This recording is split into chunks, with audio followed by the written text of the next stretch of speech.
التدخين كل طعام وكل دواء له تاريخ صلاحية مكتوب عليه، تاريخ الإنتاج، تاريخ الانتهاء، إلا الدخان ما له صلاحية، خربان من يوم صنعه وكتبوا عليه إنه خربان. قالوا التدخين يضر صحتك.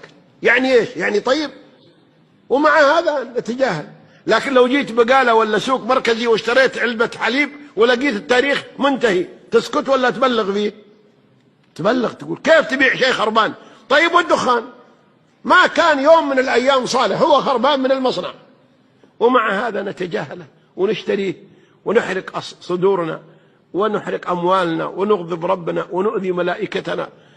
ليه؟ عقل ما في. ولهذا يقول الشيخ الإمام رحمة الله عليه الشيخ علي الطنطاوي، طبعا كبار السن يعرفونه أما الصغار ما يدرون به، هذا عالم عظيم الله يغفر له ويرحمه، يقول أرى الرجل فيعجبني فإذا رأيته يدخن سقط من عيني.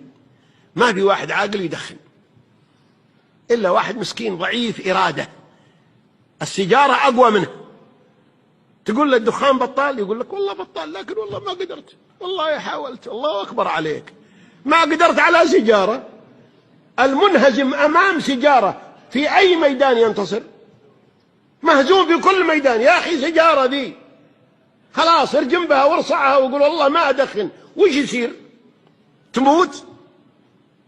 كنت مرة أرمي الجمرات بعد صلاة العشاء في إحدى المواسم، ولاحظت حاج من إخواننا السودانيين يرمي الجمرة بيمينه والسجارة في شماله ويمصها، بعدين يقول الله أكبر. فمسكت يده قلت يا حاج من ترمي؟ قال أرمي الشيطان.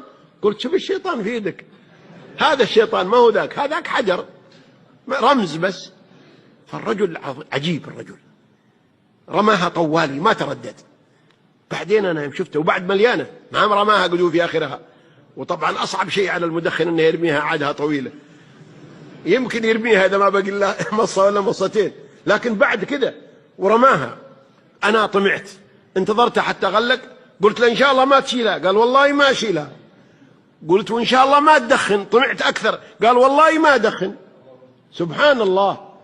قلت طيب بيجيك دوخة بعدين، قال خليها الدوخ. كم دوخة؟ قلت 3 أيام. قال ما أنا دايخ طول عمري، خليني أدوخ 3 أيام. عجيب هذا الرجل. طبعا مسكته ورجعنا، لأن كنا عند الجمرة الأخيرة العقبة، رجعنا إلى منى، وفي الطريق وجدت جوهر فيها قلب هذا الرجل، وقال والله أنت غسلتها، والله هذا شيطان، وأنا من زمان أبغى أبطل بس ما في. الشيطان متقوي عليه، الآن رميته برجلي، والله لو أموت ما أشرب. يمكن معنا أحد مبتلى بالدخان في المجلس هذا، إذا كان معنا أحد فأنا أدعوه من هذا المنبر إنه يدوس عليها من الآن، ويخرج من بيته يروح يبشر زوجته إنه بطل التدخين. تدري كم هي هذه البشرى عند المرأة؟ أكبر بشرى للمرأة إلا أن تكون مدخنة هي، إن هذه المصيبة، بعض النسوان تدخن ذا الحين. نعم، فإذا هي تدخن وهو يدخن في زكاة الجربة منها، هو وياها في حفرة واحدة والعياذ بالله. لكن لما تكون هي طيبة وزوجها مبتلى بالتدخين يؤثر عليها، لأن أولا يبدل ثروة الأسرة، كل يوم فلوس في الفاضي. نعم. ثانيا يؤذيها بلسانها. في واحد كانت زوجته تكره الدخان وزوجها يحب القبل، نعم، وكل ما قرب منها رائحته، ويكره البصل، فكانت كل ما جت تنام أكلت لها نبس بصل، وإذا جاء شمها وإذا بصل، قال ليه بصل؟ قالت وانت ليه دخان؟ بطل دخان بطل بصل.